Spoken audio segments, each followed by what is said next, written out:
need somebody help, not just Vulnerability is not always looked at as a positive thing in leadership. Too much vulnerability means weakness, lack of organization, no defined goals, and open for attack from others.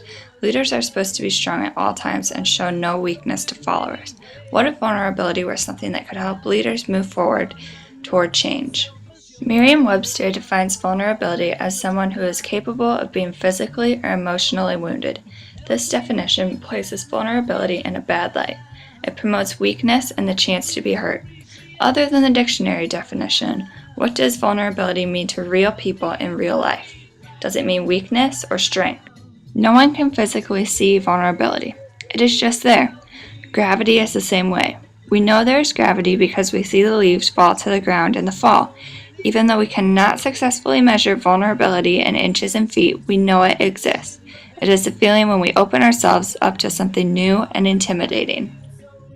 Brené Brown has spent her life as a researcher storyteller who focuses on vulnerability and shame resilience.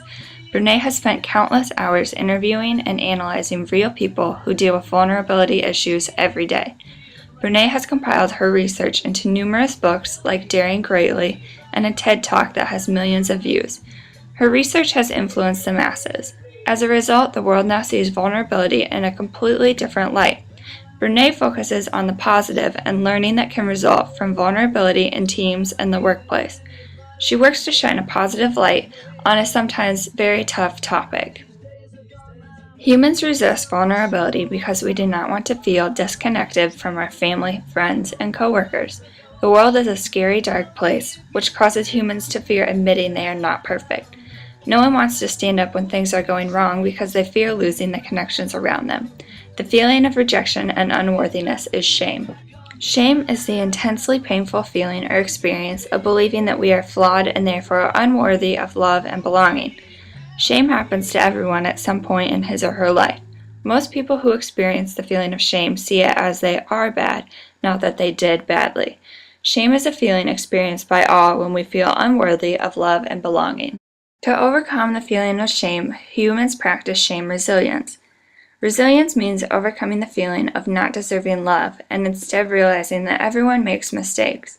Leaders who identify how they are making their shame and hiding their vulnerabilities have a much easier time embracing the idea of imperfection. Once shame is overcome, vulnerability can take over and growth is experienced. The courage to be vulnerable means stepping back and experiencing disappointment, dealing with conflict, and failing once in a while. Vulnerability means opening up to the idea that we are not always perfect, but we have that power to overcome our shame because we are deserving of love. Society attempts to make everything that is uncertain certain. This is to avoid vulnerability of the unknown and risks that are inherent in human life. A certain society does not leave room for the unknown. Many people try to avoid vulnerability because of our cultural focus to be strong and in control. This can be a deadly cycle. According to Brené Brown, living a wholehearted life can combat this cycle. Wholehearted living is about engaging in our lives from a place of worthiness. It means cultivating the courage, compassion, and connection to wake up each day and believe that I am imperfect and vulnerable and afraid, but that does not change the truth that I am brave and worthy of love and belonging. People who live a wholehearted lifestyle do not avoid disappointments. Instead, they overcome disappointments by believing they are worthy of connection. If people were to only walk where they have been in the past and avoid vulnerability, there would never be any new processes that can improve life. Wholehearted humans see mistakes and vulnerability as an opportunity to grow. Successful leaders can analyze where they are and where they want to be in the future. Brené Brown calls this idea minding the gap.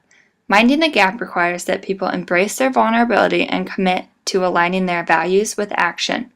Leaders who successfully understand what it means to mind the gap understand their expectations must be realistic. We cannot give people what we do not have. In her book Daring Greatly, Brené Brown wrote that who we are matters much more than what we know or who we want to be. Minding the gap means being unafraid of the vulnerability that comes with setting goals and aiming for a better future state. Vulnerability is important to understand as a successful leader. It opens the world up to accepting there are challenges in life. Leaders who practice vulnerability know connections will not change as a result of being seen. Vulnerable leaders understand that they open up clear communication between all members of the group when it is okay to be vulnerable. When fear of disconnection is not a problem, all members of a group are open to expressing new ideas. There is more time to grow as a team because of a mutual respect that everyone is being vulnerable. Vulnerability is more than just accepting that leaders make mistakes. It is understanding that people mess up but can move on because they are still worthy of connection. I see vulnerability as a way for me to grow and let go. By this I mean that when things go wrong or I open myself up to vulnerability risk, I grow from the experience and let go of the disappointment. Vulnerability makes it all right for me to try new things and not worry about how my connections will respond. I can grow and let go of experiences to help me in the future. Vulnerability means taking a risk, trying something new as a leader and understanding it could be a success or a flop. I see myself as living a wholehearted life, so I do not worry about risks I take in leadership. If things go wrong, I pick myself up and try again. I feel better when I know I took the risk and was vulnerable to try something new. Brené Brown starts her book with a quote from President Roosevelt that is something to reflect on about vulnerability. It is not the critic who counts, not the man who points out when the strong man stumbles, or when the doer of deeds could have done them better. The credit belongs to the man who is actually in the arena, whose face is marred by dust and sweat and blood, who strives valiantly, who errs, who comes up short again and again because there is no effort without error or shortcoming, who at the best knows in the end the triumph of high achievement, who at the worst, if he fails, at least he fails while daring greatly. Thank you for listening and learning about vulnerability.